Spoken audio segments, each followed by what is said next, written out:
Okay, good afternoon again. I hope you enjoy learning.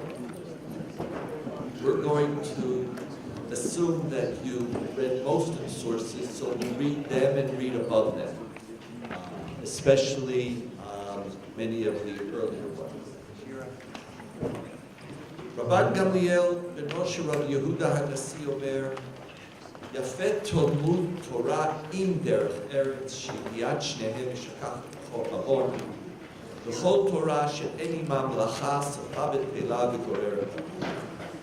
The Mishnah teaches us what it means by Derech Eretz. Derech Eretz is melacha. Derech Eretz is acting in such a way that you can live in the land, that you can live in the world. Derech Eretz is what the land requires of you. The land has a Torah, that if you're going to live on that land, you're going to have to learn it. Otherwise, you're not going to survive on that land. Or otherwise, you're going to become a form of parasite who lives off others, because the needs of your body are a given. Maybe you want to be a Rabbi Shimon Bar Yochai who can live in a cave, but anyone else who doesn't live in a cave has to do Derech Eretz.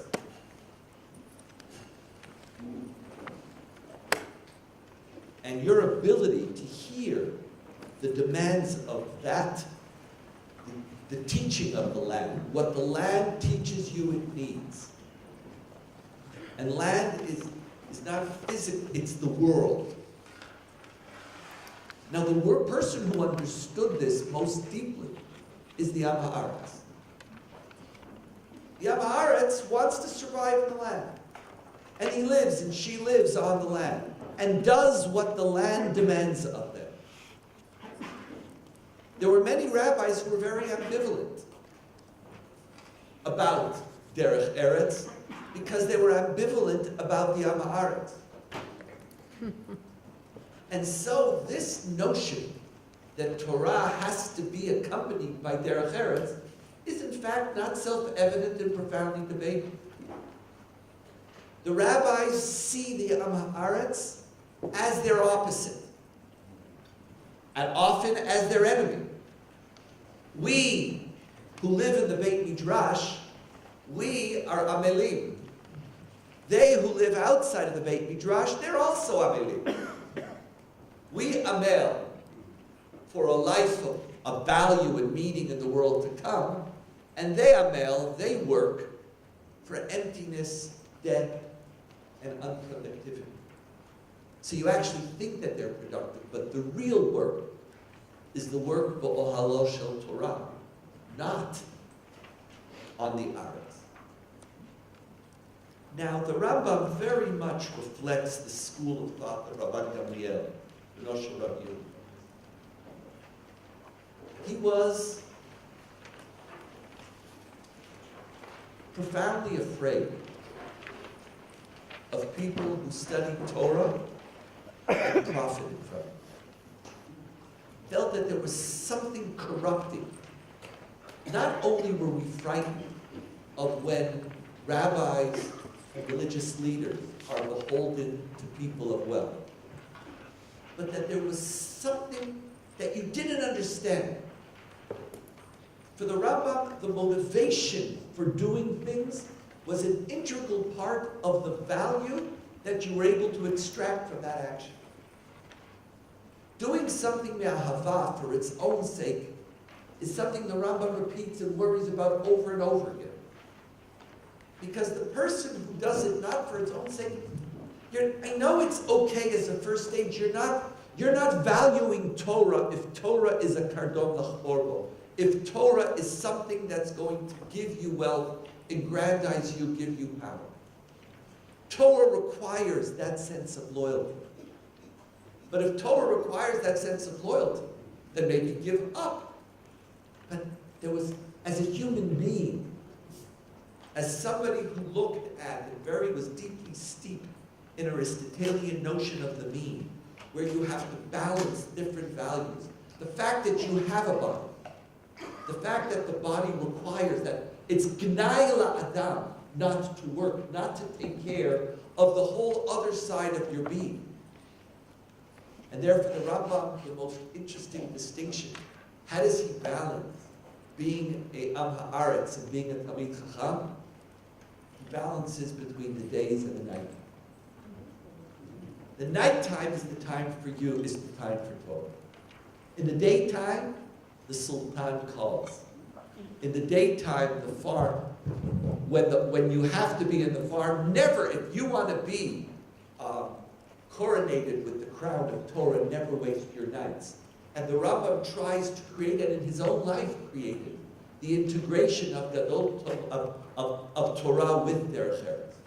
But in the rabbinic sources, their ambivalence to the Am Haaretz led many, in particular, Rabbi Shimon Bar Yochai, who led this school of thought, but it was a dominant school of thought in rabbinic literature, as distinct from Rabbi Yehuda, from Rabban Gamliel, son of Rabbi Yehuda.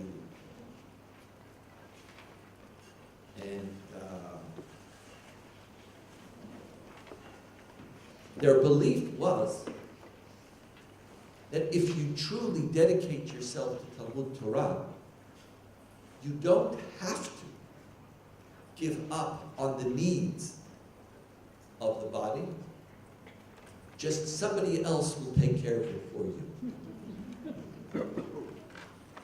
You don't have to give up on Derech Eretz in order to live in the land. You just have to make sure that there's an Am Haaretz taking care of that part of your universe. And that's basically the second statement of Pirkei Avot, which argues and disagrees with the first. Rabbi Nechunya ben Akana Omer, Kol HaMakabel Alav Torah, Mavirim Mimenu Ol Malchut V'Ol Derech. You have a choice. You have a physical world, but you don't have to listen to that Torah. Our Torah replaces the need to know the Torah of the land. You don't have to know the Torah of the land because God, the creator of the universe, will create for you, for everyone, the mini cave that Rabbi Shimon Bar Yochai lives in. You will have that mini cave. And the world, as it should be, will, as here, Torah Derech Eretz is not the Torah of the land, of the common man or woman. Here, it is common sense. Common sense. Don't invest. Don't put everything in one corner or in one stock. Common sense. Be respectful to the government. Don't count on miracles. Don't hold it. They have the power.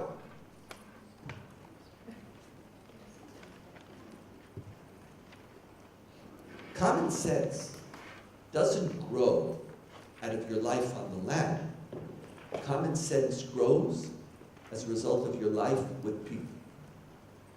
It grows out of living in society, living with other people, and learning how best to function within this world. What's the better way to be? What's the most productive way? Now this common sense, on this level, common sense should be common. It's not always common, but this level of common sense is not that innovative. You learn from life experiences. It's not, however, completely devoid of cultural context, and we're going to come back to cultural context a lot. The Torah taught us Derech Eretz, a person should first build a house, then plant a vineyard, and afterwards marry a woman. There is, again, a certain argument of common sense, but it's a common sense within a particular cultural, gender, class, identity. What is a wife? What's a husband? What's your role? Your roles, I brought this last one because your roles and how your roles are perceived also shape what you think is common sense and what are the things that you need to do in order to survive. The Lindan Torah here is very, very interesting. When the Torah says, I'm teaching you how to build a boat, what does that mean? Or I'm teaching you not to put all of your money in what hiding. Is the Torah portraying itself as the source of common sense? I don't think that's even sensible. The Torah certainly knows that we Jews, or that there are people who didn't read the Torah who know how to build a boat. Torah is mirroring a common sense. And here, while at the first stage we have Torah and Derech Eretz as being two competing Torahs, here the Torah is beginning to be the advocate of this common sense. Now in doing so, it actually begins to create an inherent challenge within religious thought. Do you need to access anything outside of the Beit Midrash in order to have Derech Eretz? Does the Torah merely support that which you should know? Is it reaffirming? Or are they trying to create a universe where you don't have to go outside the Torah at all in order to acquire everything that you might know? You can learn all that you need to learn within this Beit Midrash, because the Torah provides for you a service. They learn the Derech Eretz of the Am Haaretz, and where necessary, incorporate. That's one reading. The other reading, which I prefer, but it doesn't discount the first, is that Torah drafts itself. Torah is not claiming that the only place and source of knowledge should come from me, but Torah drafts itself and recognizes that not only does the human being need to be an Am Haaretz, but there is a Torah that I have to learn from the Am Haaretz, and that it behooves me to echo it. And since common sense, while it should be common, is not always common, it pays for me to reiterate that common sense. But in the third stage, Torah of the land, which shifts to common sense, now shifts to common courtesy. The Torah taught us Derech Eretz. A person should not speak to another unless he calls his name first. There's an etiquette of how you live with other people. The Torah taught us Derech Eretz. With certain people, don't wear dirty clothing when you're serving food. Don't stay as a guest at your relative's house for more than a month. It's courtesy, because home is the place that if you have to go there, they have to let you in. So if they have to let you in, the only one who's going to tell you to leave is you gotta go. It's just a courtesy. Here too, what's courtesy or not courtesy depends on the norms of a society. The Torah teaches us Derech Eretz, that there's also somebody else behind the scenes who you should ask about. That you shouldn't just thank your host. There's somebody who provided from behind the scenes that which you benefited from. But don't worry, are you allowed to speak about it? But here, this common courtesy is obviously very, very culturally bound. A person who travels to a foreign country and has his own provisions, don't make your sandwiches. I know it's more kosher, but you're eating your sandwich and you're saving a little money. There's actually somebody near the bus station who was counting on you not opening your tuna fish sandwich. Do you see that? Part of the process that's evolving here, the common courtesy, is not merely how you live and a common sense, a utilitarian method of living within this world. Now common courtesy is, when you see it, do you see people? When you see people, there's there's a certain courteous, there's a way to act with it. But from common courtesy, the road is very, very short to common decency. And Derech Eretz is not a category for the legally required moral behavior. Derech Eretz is the category for the noble, it's not the lifnim mishurat hadin, it's for the common sense decency that you should have as a human being, qua human being. And the journey starts, as I said, with working the lad to common sense, to manners, and in the last stage, Derech Eretz, I want to speak about in a moment why, goes to decency and value as a human being. In producing and presenting us this last stage, it's fascinating that they do so in the context of a discussion between the person who is the holder of Torah and the person who is the Am Ha'aretz. Between Rabbi Yanai and this, we'll call it effusive stranger, a person who, he has shefa, we don't know what his shefa is. Is he obviously very wealthy, or is he just profoundly effusive and, as a result, attracts Yanai's attention? There's something about him that attracts him. He might be dressed. He looks noble. He doesn't look like a dirty farmer. He doesn't look like a peasant. Let's read the story. We'll read it again. Rabbi Yanai was once walking on the road beside Tzaddik Mefusah, who said to him, "Would Rabbi care to accept my hospitality?" In the Hebrew, it's the opposite. It's who's inviting whom, but that's not such a big deal. Rabbi Yanai invites him, or he invites himself. Rabbi Yanai says, "Yes, we're invited to that house." So here somebody wants to eat in your house, and now you have this meeting between the Talmid Chacham and the stranger. What Rabbi Yanai wants to know is, are you one of us? Are you one of me? Here it is, you're sitting by me. Who are you? What makes you great, what makes you a person of quality, is whether you sit in the Beit Midrash. And he begins to test him. And he finds that this is a person who's never been into a Beit Midrash, because he has no knowledge of Talmud, no knowledge of Agadah, and no knowledge of Mishnah, which is the reverse order of how you're supposed to study Torah. Finds none. And finally, he also knows no scripture. And scripture is what you begin to teach the tinokot, you teach the children.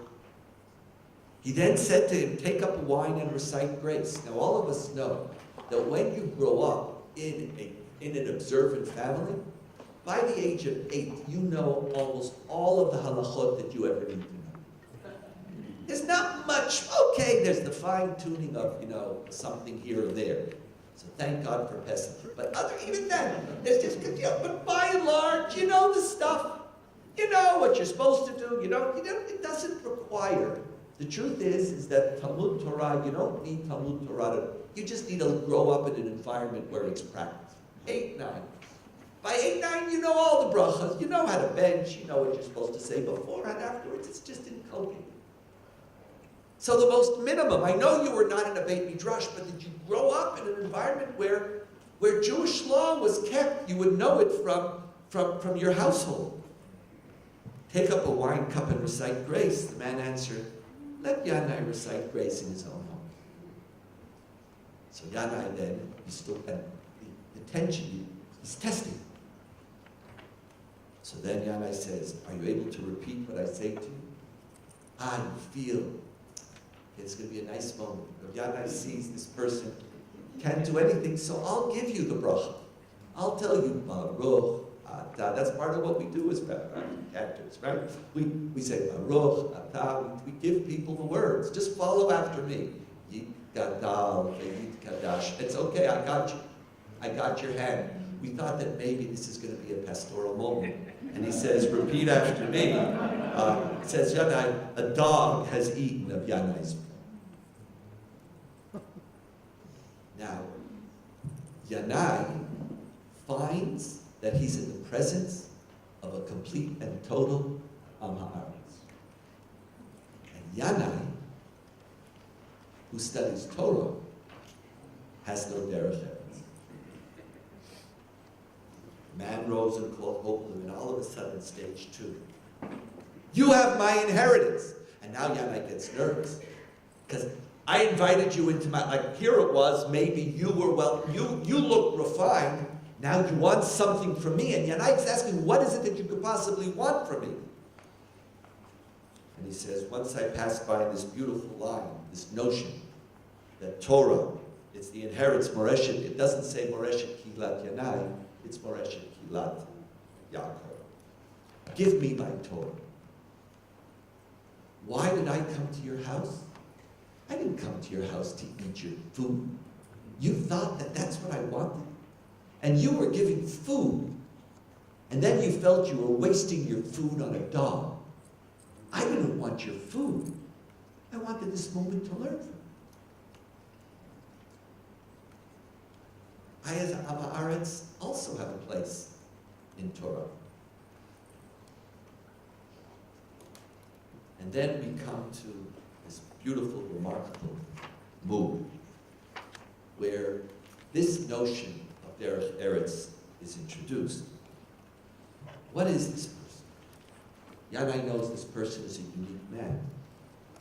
What is it that you have done to merit to be in my presence? Yanai still has no Derech Eretz. Never in my life have I heard evil talk repeated it to the person spoken of. This is beautiful because a lot of people don't speak Lashon Hara, but we repeat Lashon Hara. But we repeat it but we don't, you see, Lashon Hara you tell because you're jealous, you're small, for lots of reasons. We repeat Lashon Hara because we want to help someone. We want you to know what somebody else told about you so that you could protect yourself. When have you ever told somebody what somebody told about them and actually helped them? Honesty is an overrated virtue. Shh! Don't talk. It says, I never had that temptation of, do you know what he said about you? Because when I say what he said about you, you and I now become friends because we now have a shared covenant. We have that moment. Nor have I ever seen two people quarreling without making peace between them. In many ways, this Am Haaretz is like Aharon. And Yanai is like Moshe. And Yanai, and from this statement, the only time this appears in all of rabbinic literature is the statement, I have called you a dog when you possess such Derech Eretz. The duty of Derech Eretz precedes Torah by 26 generations. There is no statement of Derech Eretz Kadma Torah. It's Kadma Derech Eretz et HaTorah, 26 generations. What their Derech Eretz now is that basically there are two Torahs in the Torah. There's a Torah that comes from living in the world, and there's a Torah that comes from Shamayim. The Torah that comes from Shamayim comes after the Torah of decency. And more than that, what this text posits is that when you live in the Beit Midrash, you become a person who doesn't have Derech Eretz. And it's almost as if the rabbis are arguing that if we don't change our attitude towards the Am Haaretz, we're not going to have Derech Eretz. It's not that we're not going to have Melacha. We're not going to have Derech Eretz if we don't understand that the Beit Midrash is not where you become alone the full moral human being. If you don't live outside of that Beit Midrash, if you don't see people, if you don't learn from them, if you don't feel that people have what to teach you, if you don't feel that the land, reality, experience has what to teach you, if all you have is the book, then you're going to be Rabbi Yaakov. That's who you're going to be. And they build on the remarkable innovation. It's one of the great paradoxes of our Torah, that the Torah, which comes from heaven, only speaks about the Torah coming from heaven in Exodus 20. So what happened before? Connect to that Torah. Be those people. That it's not, we tell the story, it's not as if prior to Torah we have sin and deviance, and that Torah has to redeem you. Torah of chapter 20 of Exodus sits on 26 generations of humanity. Connect to your humanity. Have you no decency left? Where do you have even that ability to think in those terms? If you don't, you'll be Rabbi Yaakov. And that's basically the story of Shimon ben Shetach and his children, and his students. Because Shimon ben Shetach's students have no Derech Eretz. They have no Derech Eretz. They have no common decency.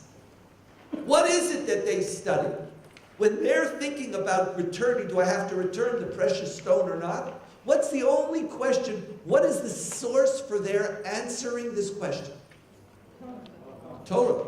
Halakha. Is Avedat Goy required to return or not required to return? And since it's not, it's fine. Their teacher, and in many ways he's alone. They are not his students. They want to spend more time with him, but they don't understand his Torah. And when Shimon ben Shetach answers, what do you think? I'm Shimon ben Shetach, I'm a barbarian. He's not answering them from what? From the Torah of heaven. He's answering them from the Torah of the Am Haaretz. He says, who do you think I am? It's even the Torah of the non-Jew. I want to be a barbarian. You think, I want to be a Roman. I want to be a cultured human being. Where is your decency? The tension. So here, the rabbis, there's this, through the story of Yahweh and the story of Shimon ben Shetach, are positing for the rabbis a very deep critique of themselves. And by having the category of decency be associated with the category of Derech Eretz, we are basically trying to put forth an educational model in which the person sees their Torah as having two sources. Not Torah Shebaal Peh and Torah Shebichtav, but a Torah min hashamayim and a Torah of the rabbi, and the Torah of the world and the Torah of the Am Haaretz. And if Derech Eretz is going to be a part, if decency is going to be something that we cultivate, it's necessary for us, God bless you, it's necessary for us to be attuned to these two Torahs, to learn the Torah, to not see the Beit Midrash as its own insulated world, to not see Torah as its own insulated universe. Where this gets even idealized even more is in Masechet Yoma, which gives it a theological context. Because, and this is something we've studied over and over again here over the years, it's not just simple, or one category is, if you don't become a decent human being when you attempt to find what rules you have to guide yourself by all, that unless you connect to some inner moral code and an inner moral conscience, unless you cultivate it, unless you cultivate a human being who thinks in those terms, you're just not going to have Derech Eretz. In Yoma, they put it in theological terms. where the God who yearns to be the God of the world wants God's name to be beloved. Ahavta et Hashem Elohecha sheyeh Shem Shamayim mitahev al yadcha forces you outside of the Beit Midrash. Love of God is not that which you engage in with yourself or your fellow elites in your attempt to live a unique life with God. God, who creates the universe, wants to be the God of the universe. That requires of you to engage. The love of God means Shem Shamayim mitahev al yadcha, but to whom? Who are you supposed to do Kiddush Hashem towards? A world. And to do Kiddush Hashem to a world, you have to live up to the standards of that world. And so even though, when you look at the example, and it's so beautiful, what does this person do in both cases? In both cases, the person studies Torah, studies Mishnah, and attends to the disciples of the ones. He's Rabbi Shimon Bar Yochai. He's the one who is worried Torah matiyala. This is a person who separates themselves from the world. Their world is a world of Torah. And what does the world see when you see such a person? Because very often, if that's the world you live in, do you have Derech Eretz or do you not have Derech Eretz? Because at the end of the day, Kiddush Hashem is not contingent on how much Torah you know. Kiddush Hashem is contingent on whether you've learned the Torah of the Am Haaretz. On that, the Am Haaretz will test you. They're not going to test you on Nedara. They're not going to test you on Kashrut. They're going to test you on, how do you say hello? When you say hello to somebody, hello, how are you? Do you wait for an answer, or do you say keep in touch? Is how are you a question? Which should be answered. Do they feel you see them? Do you talk to people decently? Don't talk to me about the Torah you know. Talk to me. That's the Torah of the Am Haaretz. That is what determines whether you are a Mekadesh Shem Shamayim or a Mechalel Shem Shamayim. And please remember, this Gemara comes immediately after the statement that the only sin for which a person does not achieve atonement, there is no kapara in this world, is Chilul Hashem. Your primary responsibility as a Jew is to be Mekadesh Shem Shamayim. That means your job is to create a world of Talmud Torah with Derech Eretz.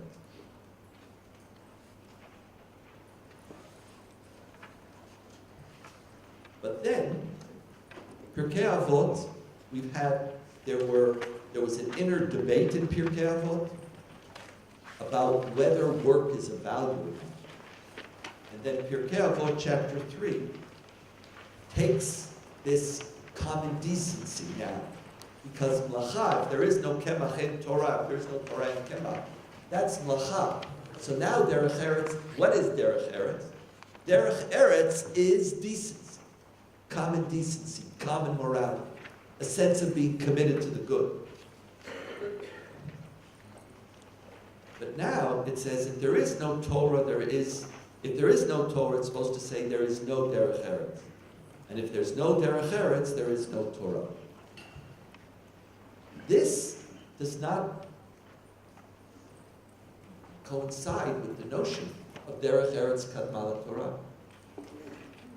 If there is no Derech Eretz, there is no Torah, that I can understand. But what does it mean to say if there is no Torah, there is no Derech Eretz? If Derech Eretz comes before Torah, why can't there be Derech Eretz without Torah? The Am Haaretz has no problem having Derech Eretz. The Am Haaretz might not keep kashrut. The Am Haaretz might not keep Tuma and Tara. But Derech Eretz?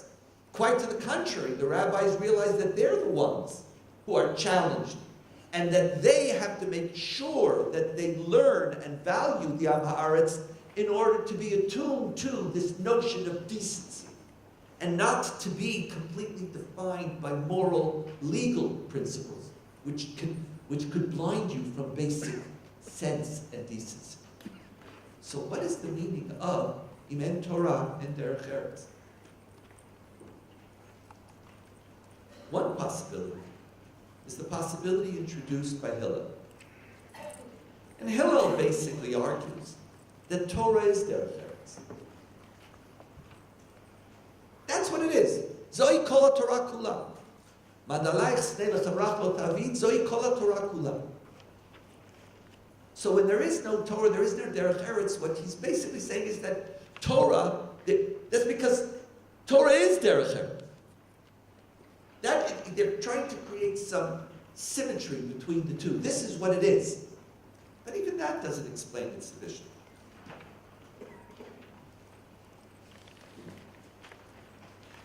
For that, we need Aristotle. And Baal Sefer HaChinuch, who try to put forth a different notion of Torah. And here, through them, we get even deeper into the rules and regulations of Derech Eretz and how it is produced. Did you get to Aristotle? What Aristotle basically argues is that there are two types of virtue. There's intellectual virtue and there's moral virtue. Intellectual virtue you acquire by learning, by being in the Beit Midrash. Intellectual virtue you acquire by hearing those who know share with you what it is that they know. In many ways, the Beit Midrash is the Beit Midrash of intellectual virtue. Moral virtue, however, you don't acquire by listening to a lecture. Moral virtue you acquire by habit, by behavior. And as Aristotle says, it makes all the difference in the world what you habituate yourself towards. It doesn't make a small difference, it makes all the difference. Because if you are going to have moral virtue, you acquire it through practice. You acquire it through rules of behavior. You become a shipbuilder by building ships. You become a decent person by acting decent. Here, Torah has potentially a new role in its relationship with Derech Eretz. Because Torah could be its own world. And this is what happens to a Yanai and to the students of Shimon ben Shetach. They're living in a world, this is Shimon Bar Yochai, they're living in a world where all they see is intellectual virtue. That's what it means to be a human being. And the call of Torah is the call of how could you give up this which defines the human being. And that which truly defines us is our intellectual excellence. But the Amaret says that which truly defines us is also the way we treat human beings. It's also our moral virtue. But could the two merge? But it requires a different notion of Torah. And as the Baal Sefer HaChinuch teaches, if our job to create a moral, decent human being, is if this is our job, how do we habituate this? Here, Torah could have a unique role. A system of Torah, not just to learn, but Torah Gadol Talmud Shemevili De Maaseh, does a certain practice, does Torah regulate the habit of virtue? Shabbat. Our calendar is one of the central vehicles for the habituation of moral virtue. Through the use of time, we create the habit of moral behavior, of reflecting about certain ideas, putting them to the center of our consciousness. But then Torah is tested. by its ability to actually habituate, moreover, to habituate the type of human being that we want to create. Now open up a window for a moment. The greatest challenge to Derech Eretz is exposed by Aristotle. Because the environment within which you live, the habits of your life, are going to shape who you are. So Baal Sefer HaChinuch is worried about the bones that you're going to break in Korban Pesach. But what other habits do you have? To our societies, there is no doubt that one of the central challenges of our time is how do we create Derech Eretz? We thought, we know, but how do we really create Derech Eretz between men and women? How do we create Derech Eretz between people of different gender identity? Very much influenced by the habits of the society within which you live. I can't teach you, or you will not embody a certain form of behavior towards somebody if you're living in a context where a certain practice is habituated counter to that. What your habits are going to shape you. And one of the interesting features is that when it comes to Kantian ethics, or the principle, what's hateful unto you, do not do unto others, there is very little argument. There actually are universal moral principles accepted across huge swaths of society. Not everybody finds it so great. There's always some anthropologist that finds some to somebody living on some island. Good for them. Knock yourself out. No problem. There's always, I cannot say. But there are certain principles that have lived and survived millennia. We've known it forever. It's each one of our traditions, and it goes, these are principles that human beings understood forever. Indeed, what's hateful unto you, do not do unto others. That's clear. So the Kantian universal principle of act in such a way that you would be willing for your behavior to be universalizing. Do not treat others as a means, but as an end. It is either that's two ways of defining or paraphrasing the Kantian categorical imperative. When you act in such a way that you're willing to have your behavior be universalizable, it didn't dawn on Kant that should change the way he treats women. Because it's universalizable. I'm acting in such a way that I'm willing for my behavior to be universalizable, but I don't even count you. You don't count in that universe. Or blacks. It's not the principle, it's the application of the principle. So even though we do have certain common, consistent goods where people are frightened, how do you want me to turn to you? I need the law for guidance because I don't know what to do. It's true.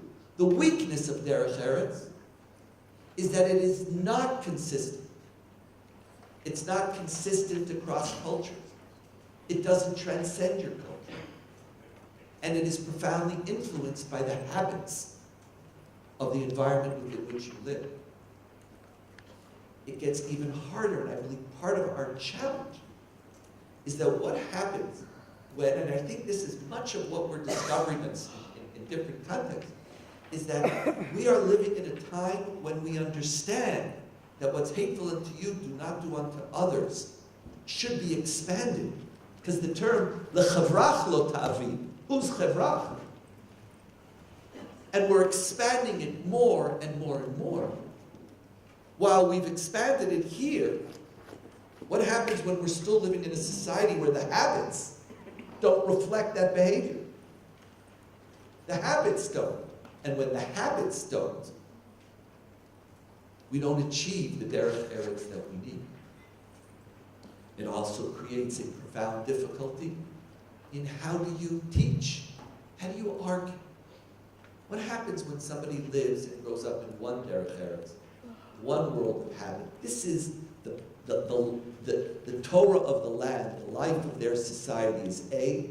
The life of their family and environment is A, and yours is a B. And there is no simple resolution. Whether it is what reds or blues, are you divided by Derech Eretz? Part of the challenge with the Haredi community is at what level does your multicultural sensitivity reach? At what level does it reach to accept that part that Derech Eretz is habit, and at what point does it stop? This is where we don't know today. But the idea that the test of Torah, and then this would be the way to look at the test of Torah is, does it habituate Derech Eretz? If it doesn't habituate Derech Eretz, there's something fundamentally flawed with your Torah. If you could be a Rav Yanai, if you could be Rabbi Shimon ben Chetach's students, there's something wrong with the Torah. Rabbi Shimon says, you haven't learned my Torah. Because we've created a system that's not habituating. Many people are aware of this. The one who was more aware of it than others, because he saw it as his task to test Torah in light of that which he now knew. The person who understood that it doesn't matter who is the author of Torah. What determines Torah is not its author, but its audience. And that even Torah has to accept the habits of the society within which it is formed. And so here it is, we have this challenge. Derech Eretz Kadma Torah, but what happens if some of the Derech Eretz is not Derech Eretz? And what happens when Torah habituates a non-Derech Eretz practice? What do? So in en Derech Eretz, en Torah, that's fine. But there also needs the other side of en Derech Eretz, en Torah. If you don't live with two Torahs in your mind all the time, each one serving as a corrective to the other, each one talking, creating this constant chavruta where you go further and further because of your discourse. Where is it that Torah challenges you challenges your habit? And where is it that your habits challenge Torah? And hopefully they don't serve each other to develop the worst in you, but they become an opportunity to correct each other to become the best of you. The Rabble presents this in source 24. It is permitted to work a heathen slave with rigor. It's allowed. And in fact, that was Derech Eretz. Working a slave, the Farech was Derech Eretz. That's what the land, that was the Torah of the land. And so now the Rambam says, what do I do? That's the Torah of the land. That's what was, when the Rambam is so aware of the historical context of Torah. He's aware of the fact that Torah cannot completely undermine the Derech Eretz which comes before it, even when it's not Derech Eretz. So he tries to create a distinction within Torah, not between the Torah of Derech Eretz and the Torah of God, but even within Torah, between Afal Pi Shahadin Kach, Enzo Midat Chasidut V'Derech HaChochma. Here the Rambam adds a third Torah. And to get Derech Eretz, we're going to need all three. We're going to need the Derech Eretz of the Am Ha'aretz. We're going to need Torah to habituate the Derech Eretz. But we're also going to need a Torah which doesn't grow out of Torah, but grows out of Chokhmah, grows out of knowledge that we continue to learn, because regardless of which Torah we accept, every Torah at any given time is going to be limited by the habits and the knowledge of the people who it is directed to, not to speak of the people who influence it and shape it. You need three Torah. If we're going to have Derech Eretz Kadma Torah, we're going to need now three Derech Eretzes. We're going to need three Torahs. If you just have the Torah of Chokhmah, so again, that could be just like your Beit Midrash all over again. So now you'll call it a university. So you'll have a university, you'll have a Beit Midrash. If you don't have the Torah of the Haaretz, you're lost. But we need a process of discourse and dialogue and correction. But what we need in addition, and with this I'll conclude and open up for any questions.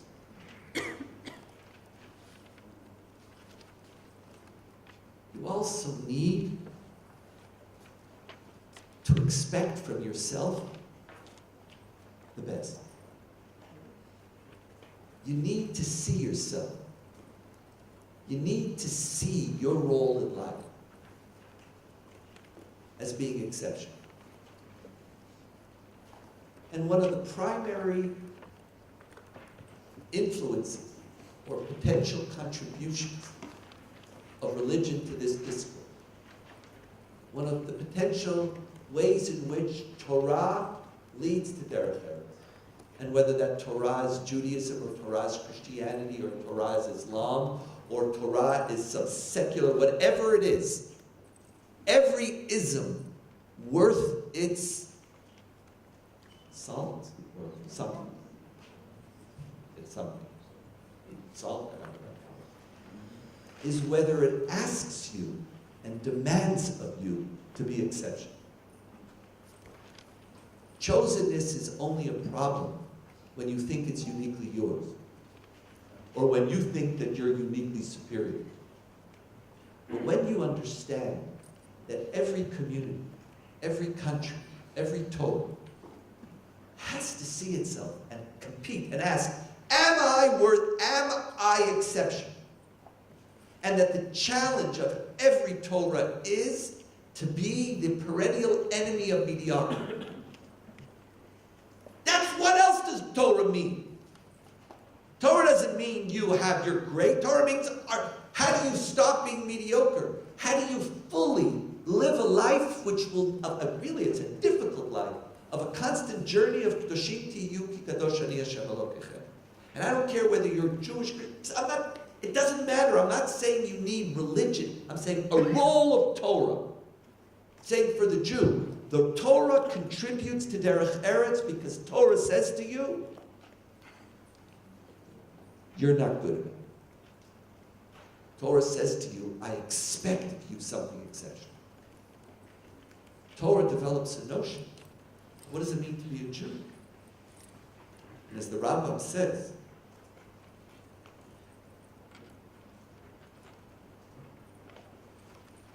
he does it in chauvinist terms, because he's speaking towards idolatry, not towards Christianity or Islam. And he didn't know of secularism. En האכזריות והעזות מצויה אלא בגויים וערלים. אבל זרעו של אברהם אבינו והם ישראל שהשפיעו להם הקדוש ברוך הוא, טובת התורה וציווה בחוקים ומשפטים צדיקים, רחמנים הם על הכל. Torah serves the path of Derech Eretz by demanding of you to go beyond and to constantly ask yourself, what am I doing wrong and what could I do better?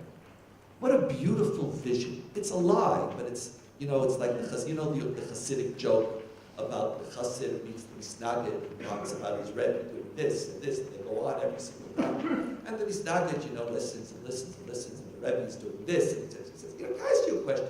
Do you really think your Rebbe, that this is what your Rebbe, do you think your Rebbe did all of that? And the Chassid says, of course not. But I choose to follow someone who people think it's worthy to tell such stories. What are the stories we tell about ourselves? And when you have this notion that all families are presumed to have acceptable lineage, כל המשפחות בחזקת כשרות, מותר לישא מהן לכתחילה, ואף על פי כן, אם ראית שתי משפחות שמתגרות זו בזו, תמיד, או ראית משפחה שהיא בעלת מצה ומריבה תמיד, או ראית איש שהוא מרבה מריבה עם הכל, ואז פנים ביותר, חוששים להם וראוי להתרחק. What a notion of who is a Jew. We're not checking which rabbi converted you. You have a chizkat kashrut. If, as a Jew, because Jews, we're supposed to be decent. Now, is that who we are? No. Is that the stories we should tell about ourselves? Yes. When your tradition tells those stories about you, then your tradition serves Derech Eretz. And so, to end and conclude, it's remarkable that our tradition chose the term Derech Eretz for menschlich kindness, for decency. They could have chose many other terms. They could have spoken about the chasim. They could have spoken about tmimut, hitalech lefanai v'heyeh tamim. There were categories which somehow embody the meta, embody a human being who is more than. They didn't choose tmimut. They didn't choose the chasim.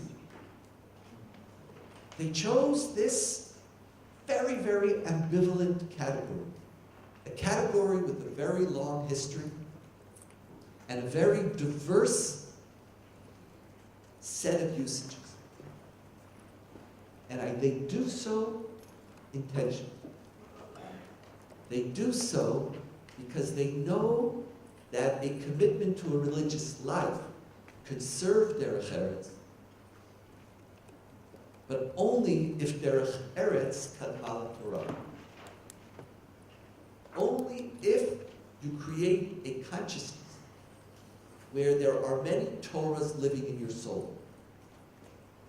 And they understood that if I don't have and I don't teach the Torah of Derech Eretz, that despite all my commitment, because what my religious tradition teaches me, it teaches me, Vayomer Hashem el Moshe Lemor, it gives me a Torah. It gives me a Torah Shebaal Peh. It gives me a Torah Shebichtav. I know that I have to master that. I know that that has to guide me. What will happen? And so, in a paradoxical way, the rabbis embrace their arch nemesis. They embrace the Am Haaretz. And through embracing the Am Haaretz, give us a vision of a Judaism with multiple Torah, and challenge us as Jews to learn each one of those Torahs. And it's only when you learn each one of those Torahs that you do not only create the historical awareness of Kadma Derech Eretz et Torah, that you can learn in the Beit Midrash. But to be a person, Derech Eretz Kadma Torah, that requires the embracing of all the Torahs that you have available to you. Torah of the Am Haaretz. Even the Am Haaretz who doesn't even know how to make a bracha. The Torah of the Am Haaretz, who you are supposed to create Ahavat Hashem to them. The Torah that you receive from God, and also the Torah that you learn, the Torah of Chokhmah. The journey of Derech Eretz, the journey for all of us, as we're going to unfold these next 2 weeks, and as we're going to unfold, God willing, for the rest of our lives. At the end of the day, we're just trying to be decent human beings, trying to discover, where am I hurting something? Where is it something that I didn't know? Where is somebody teaching me something that I wasn't sensitive? I didn't know. I wasn't careful in my speech. I wasn't even aware of what I was saying. Or maybe I was, and I said, it doesn't. You know when we make our biggest mistakes? When we say it doesn't matter. And then you need to see somebody's eyes who tells you, yes, it does. It matters to me. And how do we hear that? And how do we argue? How do we grow as human beings? How do we be more? More when we have all of these Torahs. Inshallah, as we say in our tradition, may we learn how to embrace all of it. Thank you.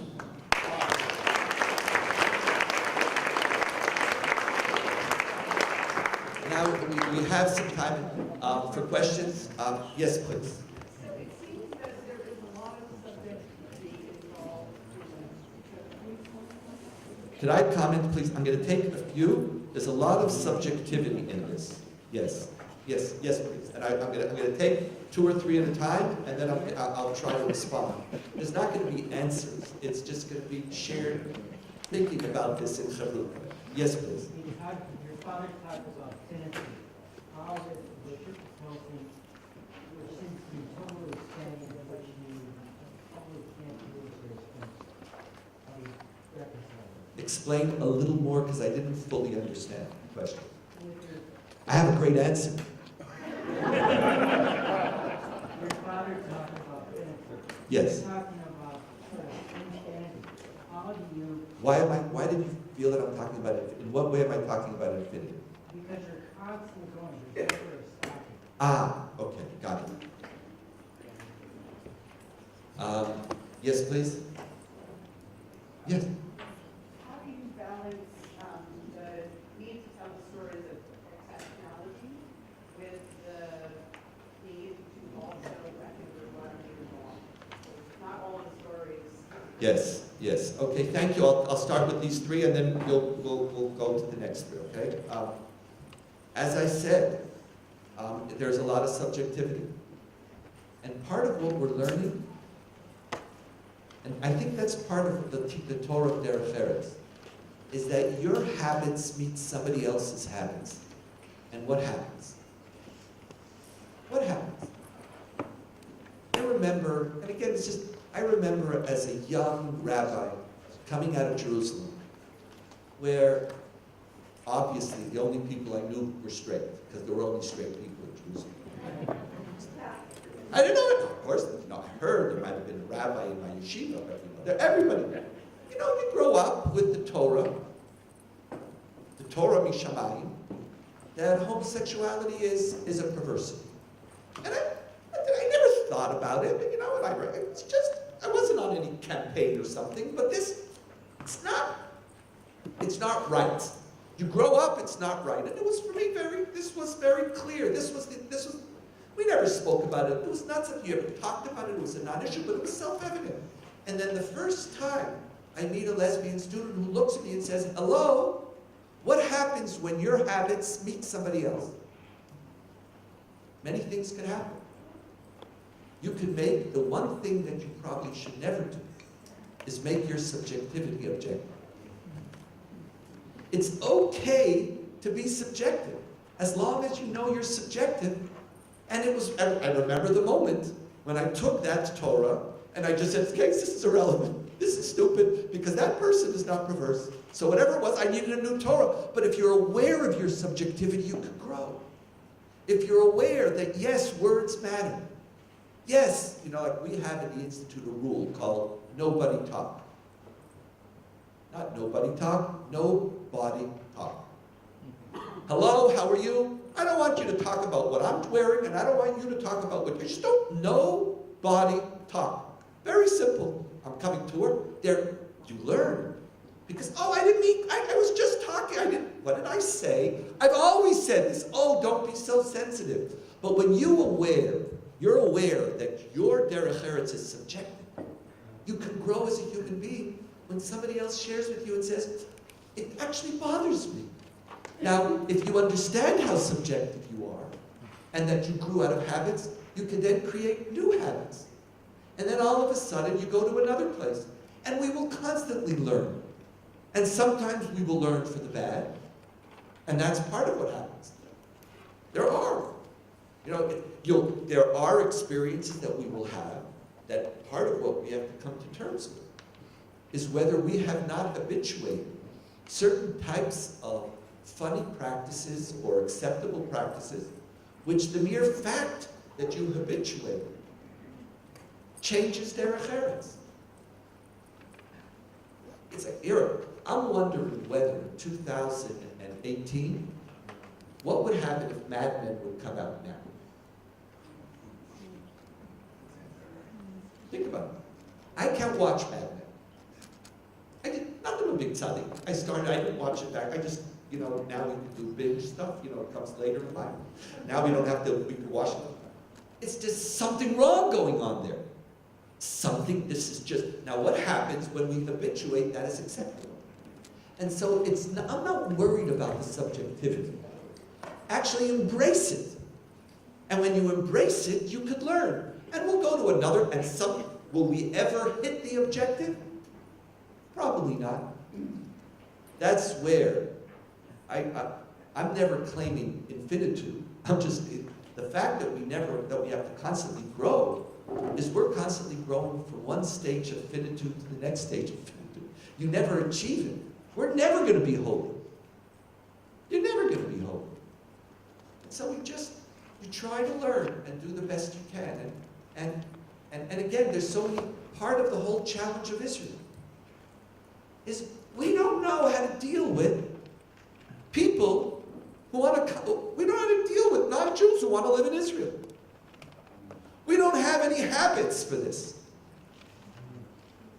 Part of the challenge of Israel is how do we, or part of the challenge of Jews in America, who are now the privileged class. What are the habits of this class? What do we need to do? What are the habits of power? So I'm not claiming that we're ever becoming infinite. We're just constantly having to be exposed to new processes. And again, it's when they talk. Sometimes Torah is going to be a great source. And sometimes the Torah of the Eretz is going to be the great source. And sometimes it's going to be the Torah of philosophy or the Torah of modernity. And which one wins? That's also the most subjective. What verse do you pick to quote? Which Torah do you learn from it?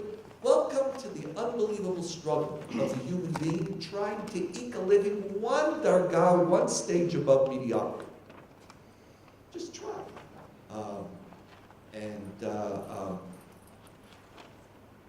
Could you repeat on exceptionality here? You talked about telling the story of exceptionality. Oh. Well, how do you accept when you're wrong? Again, it connects. They all connect together. And this is one of the. It's true that it is precisely if you only had the Torah Sinai or the Torah, your Torah, and your Torah speaks about exceptionality, then you create a cycle that you could insulate yourself from any checks and balances. One of the things that our Torah is helpful on is that it speaks about us in profoundly unexceptional terms. It challenges us to be exceptional, all the while saying you are below mediocre. But what you do is a lot of people don't hear that. But it's the multiple Torahs. Again, it's this check and balance that hopefully can keep you on that path. But again, there's no guarantee. That's what. It's frustrating, but that's the beauty of human life. We have these, what are we going to learn from? Who are we going to learn? Who's going to be our teachers, and how do we grow from there? At the end of the day, there's nobody who judges you. There's nobody. It's up to you. Yes, please, sir. I apologize, I don't know your name, but yes, you had your hand before. And then I'll... You had commented about the fact that the environment in which shapes the reality, and sometimes Eretz is not consistent across boundaries and cultures.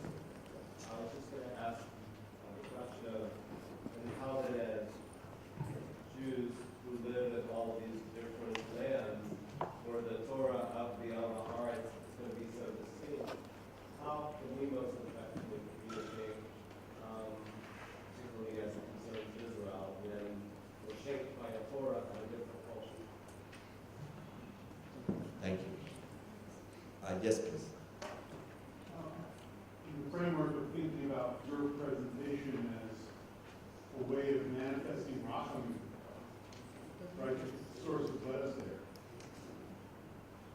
Looking at this kind of a spherotic way of going through our lives, right? The mystical sense. There's still Deen we need to be able to work into our world. There's Deen Torah, there's Deen when it comes to the move of how far it goes. And so are you convinced that this is also the Deen, the way of doing Deen, or is this just Rachamim? Excellent. Thank you. This is- You- Okay, yep. Both of you, please, yes. You make, as expected, a very compelling case as to what is Derech Eretz according to the Torah. What's missing, to me, is a reality check. And now it may come up at other sessions, but the reality is that those who subscribe to the Torah are the ones who strongly support that non-Jews have fewer rights than Jews, that Torah and Melacha should be separated and not mixed, that Arabs should be expelled. So I think that there is a disconnect here which obviously you can respond to, but I think that it has to be part of the mix. Thank you. Can you imagine Derech Eretz as an environmental principle? You know what's funny is because George came to me beforehand and said, see, he's been here for a long time, so he allows himself to be subversive. He says, Donniel, you guys have to, you at the Hartman Institute have to start developing the Torah of environment. So he found a way to put it right. That's why I Short question. and the question is perfectly legitimate. I'll take these four and then I'll do another round, okay? So I remember.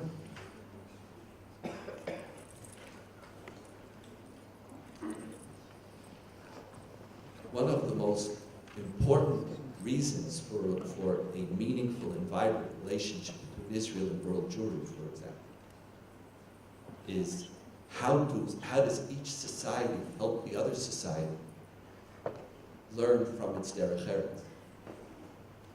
When you live in a ghetto, your subjective is perceived to be objective. That's the only one you see is you. And everyone there is, if you don't have a significant other, then your subjective Derech Eretz, you could think that it's objective. And no Derech Eretz is worthy of that. Every Derech Eretz needs to be corrected. It needs to be corrected by Torah, a Torah of the Beit Midrash. It needs to be corrected by a Torah of new knowledge and things that we learn. And you're absolutely right.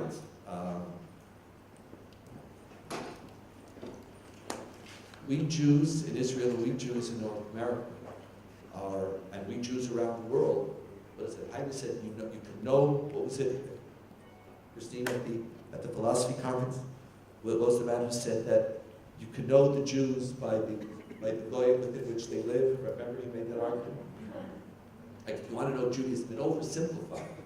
But we're influenced by the places that we live. For example, the Torah of chosenness is very different in Israel than it is in North America. And there's actually aspects that we can learn from each other, important aspects. There are multiple reasons why we don't want the Jewish people to walk away from each other. The most basic reason we don't is because that's who we are. But the secondary is that we have much Torah to learn from each other. And there is no doubt that, and this is going to be my talk tomorrow night, is that we have very different notions of Derech Eretz developing in our two communities. And it's the sense that we might be, here it is, here comes what's really, that it could be that the Jewish people will become divided, not because of a difference about the Torah of Judaism, but because of the Torah of Derech Eretz. Now that becomes really complicated, but so your question is frightening and scary, but absolutely correct. Now, if we could, I'll talk about that some more tomorrow night. I apologize, so I'm going to give a semi-answer, but I'm an absolute haaretz when it comes to Kabbalah. But to the best of my understanding, the Derech Eretz that I'm speaking about is both Rachamim and Din. It's not just Rachamim, and I hope that's a sufficient answer, but I can't be more certain about it because I just don't, I don't swim in those categories, and so I can't, I'll leave it up to you to answer your question. It could be answered, Just using the framework. as a framework, I don't see it as Rachamim, but I can't be precise because I just don't know. I'm truly Ha'aretz in the language of Kabbalah. It's just my brain doesn't, it's my limitation. So I could just suggest an answer, but you could answer it better than I, but I didn't intend. See, Derech Eretz is not Lifnim Shurat Hadin. Derech Eretz is not in the pure sense Rachamim. Derech Eretz is din. It's just a din that comes from another source of knowledge. I hope that could be sufficient, but you think about it more. I just don't know.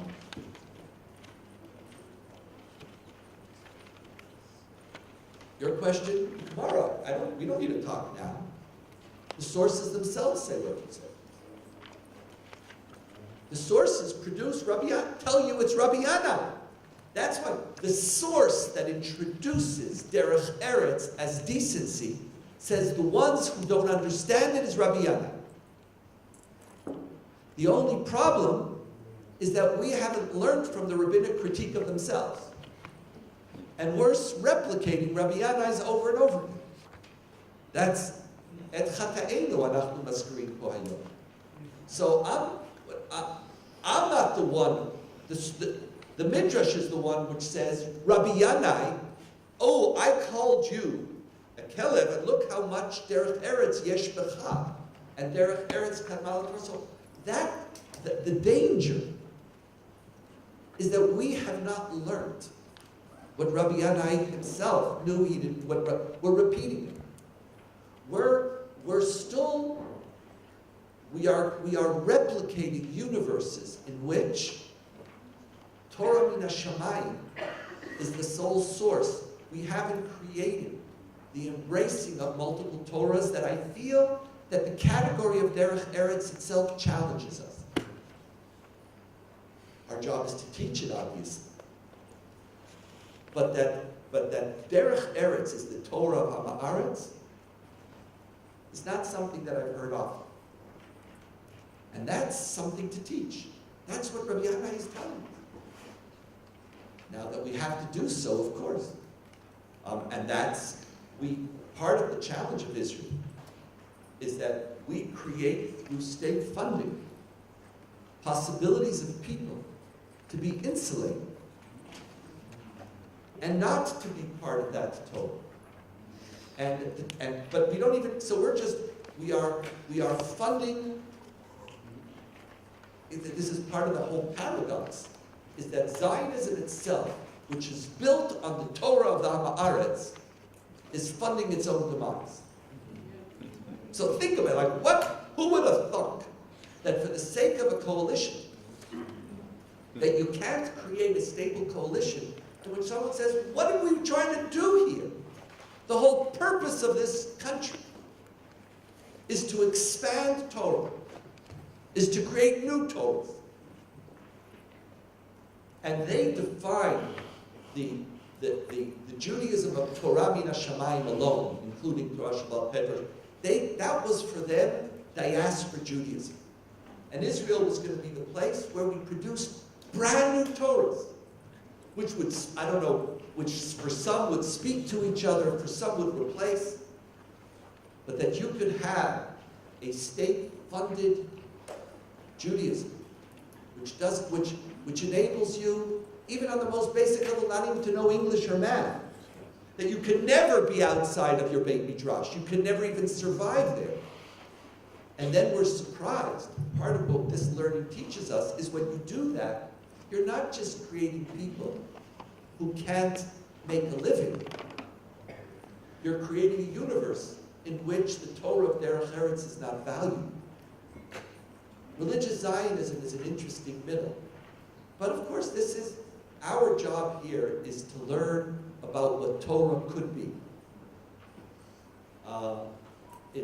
We never judge Judaism by what Jews do. Our job is to have an articulation of the Judaism we want, and then spend our lives trying to implement it both in our lives and in the lives of others. And as to the Torah, it is absolutely correct. It's both environment, it's all of the Derech Eretz. It's both the most basic Derech Eretz because it's what the Torah of the land is telling you what you need to survive here. It's common sense. It's decency to give to the next generation a world which is least as good as yours. And it's your moral responsibility. So every one of those, the interplay between environment and Derech Eretz could actually be, it might be a fascinating framework within which to do so. Yes, please? And then, I'm sorry, okay. Yes, but I asked you. That's Derech Eretz. It feels like for me coming from school that our problem as rabbinic educators is that maybe our schools do have such data, and maybe they're the Amharic that have their Eretz the first time and the third time. Those are the two that. How do we then encourage them what to do and learn that?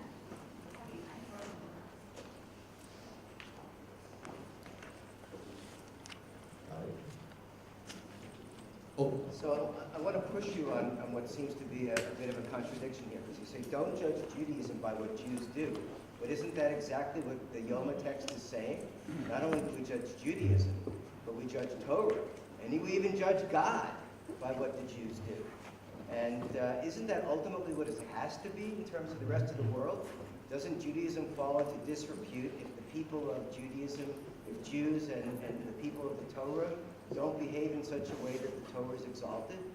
Isn't that what Shimon ben Shetach is saying when he refers to barbarians? thank you. Yes. The role of Mahaser Rav, how is it similar to or different than Derech Eretz? Depends on the Rav, on what the Maser Rav is, but okay. Yes, please. Something you said a minute ago about Torah and Shemayim made me wonder if there's anybody out there talking about Torah and Adonai in terms of environment.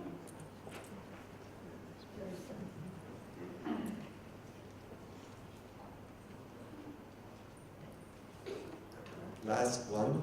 Yes, please. Are we required to be civil in an uncivilized world? Does Shimon ben Shetach, does his statement, don't be a barbarian, apply when barbarians are in power, and to be civil towards them is to normalize their barbarism?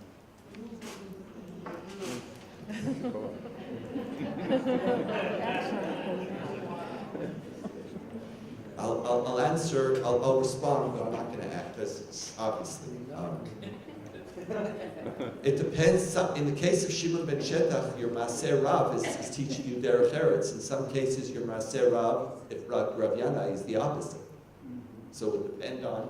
But that could be a way of beginning to expand the spheres of Torah. But just be careful if it's only the Rav. There's also the Maser Ha'aretz that I want you to respond to. As to, you're correct, but I think what Yoma is saying is that we judge Jews by what Jews do. And Judaism is judged by it even though it shouldn't be. In other words, it's obviously, because Judaism will be judged by what Jews do, that's why you have a Chilul Hashem and a Kiddush Hashem. But that's why your job is to make sure that your Judaism is an embodiment of the Torah, the Haaretz, and the Torah Midah. That's why we need the three Torahs. Because at the end of the day, those who study Torah are going to be the representatives. You know, as the Gemara there starts, because we learned it together. You know, the Gemara starts with Echidami Chilul Hashem. What is Chilul Hashem? And they say, Kigon Ana. If we, a rabbi, go into a store and buy meat and don't pay for it immediately. Those who carry, there is an interplay. Judaism is not judged. Judaism doesn't fail. I'll be more precise. Judaism is not a failure because of what Jews do. Judaism will be judged by what Jews do. Judaism will be a failure if it doesn't have the three Torahs. Judaism will be a failure if we don't learn from the Derech Eretz of different communities. Judaism will be a failure if we think Lidanu Torah Derech Eretz creates an objectification of common sense and common decency instead of creating the constant awareness of subjectivity and as a result the possibility of growth.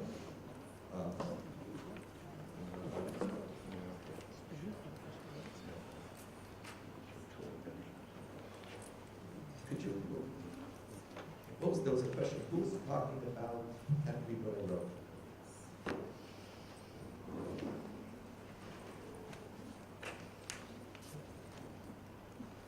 Okay. Are we required to be civil in an uncivil world? I'm going to talk a little bit about that tomorrow. And I don't know. I really don't know. My gut feeling is yes. But I don't know. And I can understand the pain and the frustration. But one of my greatest fears about Israel, and you can have those fears in America, one of my greatest fears is that we will become, and I write this way, how do you not only survive in the Middle East, but how do you survive the Middle East? And then I was taught that that's a very colonial, white male power statement to make. Well, no, it isn't. It's not. This is an environment where the cheapest commodity is life. And it's very often, it's precisely your test at this moment. I never believed that victory is achieved by becoming like the other. I never believed that, and it doesn't. And whether it's in political discourse and the way you talk to people, at the end, my greatest naivete is the belief that if you act with Derech Eretz, you win. Now, I know it's not true, but that's a myth that I choose to live on. But so I'm going to leave it as, and as to your last question, which is a good place to end, for sure our people have seichel, and part of the job of Derech, this class, is to recognize that on the first Torah, we rabbis aren't necessarily any better than anybody else. That's also a good Derech Eretz thing to learn. You're not, we're all of our Yanim. And make them, of course they do. Of course they do. How is it, though? How do we make the other Torah more something that they should be aware of? You know, at the end of the day, I don't want to reduce Judaism to the end, because it's not only the end. But if Judaism is not a catalyst for producing the best out of us, why should our congregation care? And how do we as rabbis teach that Torah? Teach a Torah of Derech Eretz Kadma Torah. Teach a Torah that has to habituate the good. Create that type of Judaism. Look, Mana Emasav, look at this person, Shalom Torah. Look how, when that is there, then it has a chance. If it's not, then it's just, it should be put in an Aron Kodesh and it's a museum. And so at the end, our ability to live with three Torahs will enable Judaism itself. The Torah, actually not, Judaism is made up of three Torahs. But the job of these three Torahs is to improve each other so that each should be worthy. And at the end, whether, that's the test. Something is of value if it creates a life of value.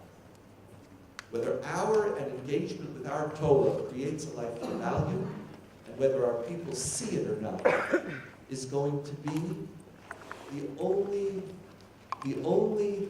argument for taking the Torah of Hashemayim or the Torah of our tradition seriously. And it's precisely through learning Derech Eretz. It's precisely by we rabbis teaching Derech Eretz, not pontificating and prophetizing about it, but speaking about the interrelationship between the three, that maybe there'll be some, this, Misha Lamdot Torah, Mana'im Ma'asa, how beautiful are his or her way. Thank you very much.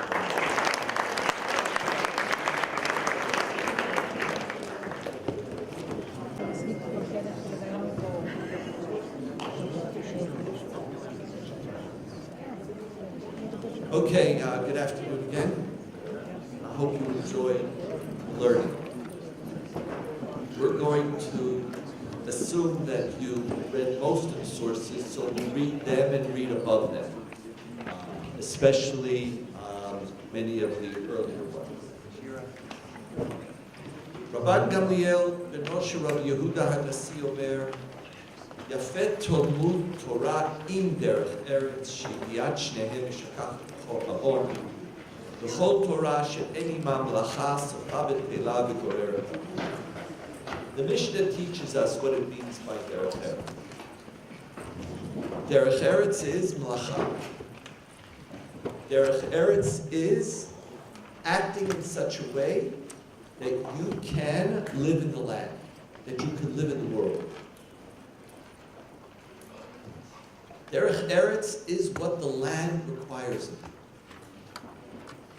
The land has a Torah, that if you're going to live on that land, you're going to have to learn it. Otherwise, you're not going to survive on that land. Or otherwise, you're going to become a form of parasite who lives off others, because the needs of your body are a given. Maybe you want to be a Rabbi Shimon Bar Yochai who can live in a cave, but anyone else who doesn't live in a cave has to do Derech Eretz.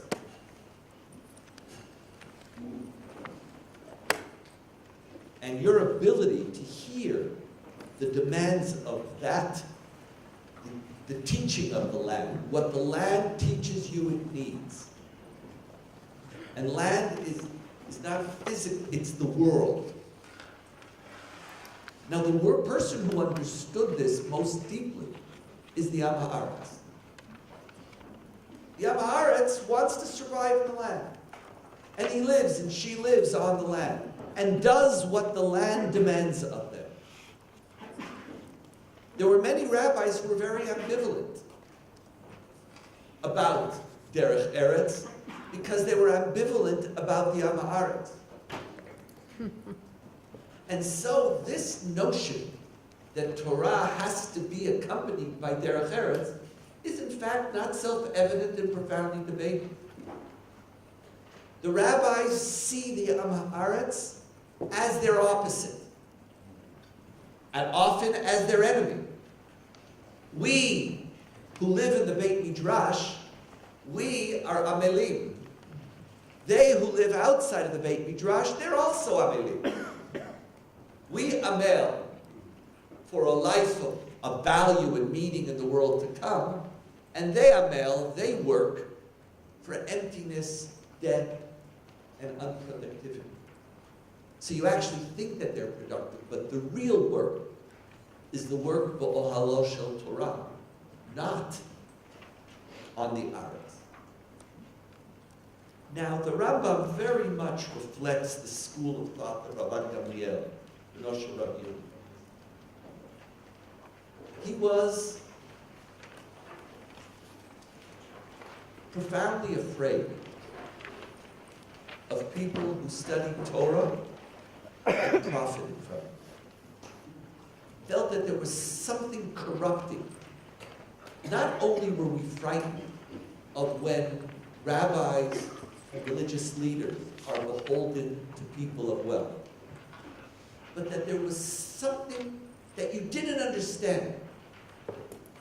For the Rambam, the motivation for doing things was an integral part of the value that you were able to extract from that action. Doing something me'ahava for its own sake is something the Rambam repeats and worries about over and over again. Because the person who does it not for its own sake, I know it's okay as a first stage. You're not valuing Torah if Torah is a kardon l'chorbo. If Torah is something that's going to give you wealth aggrandize you, give you power. Torah requires that sense of loyalty. But if Torah requires that sense of loyalty, then maybe give up. But there was, as a human being, as somebody who looked at and was deeply steeped in an Aristotelian notion of the mean, where you have to balance different values. The fact that you have a body, the fact that the body requires that, it's gnai la'adam, not to work, not to take care of the whole other side of your being. And therefore the Rambam, the most interesting distinction, how does he balance being a Am Haaretz and being a Talmid Chacham? He balances between the days and the night. The nighttime is the time for you, is the time for Torah. In the daytime, the Sultan calls. In the daytime, the farm, when you have to be in the farm, never, if you want to be coronated with the crown of Torah, never waste your nights. And the Rambam tries to create, and in his own life created, the integration of of Torah with Derech Eretz. But in the rabbinic sources, their ambivalence to the Am Haaretz led many, in particular, Rabbi Shimon Bar Yochai, who led this school of thought, but it was a dominant school of thought in rabbinic literature, as distinct from Rabbi Yehuda, Rabban Gamliel, son of Rabbi Yehuda. And their belief was that if you truly dedicate yourself to Talmud Torah, you don't have to give up on the needs of the body. Just somebody else will take care of it for you. You don't have to give up on Derech Eretz in order to live in the land. You just have to make sure that there's an Am Haaretz taking care of that part of your universe. And that's basically the second statement of Pirkei Avot, which argues and disagrees with the first. Rabbi Nechunya ben Akana Omer, Kol HaMakabel Alav Torah, Mavirim Mimenu Ol Malchut V'Ol Derech. You have a choice. You have a physical world, but you don't have to listen to that Torah. Our Torah replaces the need to know the Torah of the land. You don't have to know the Torah of the land because God, the creator of the universe, will create for you, for everyone, the mini cave that Rabbi Shimon Bar Yochai lives in. You will have that mini cave. And the world, as it should be, will, as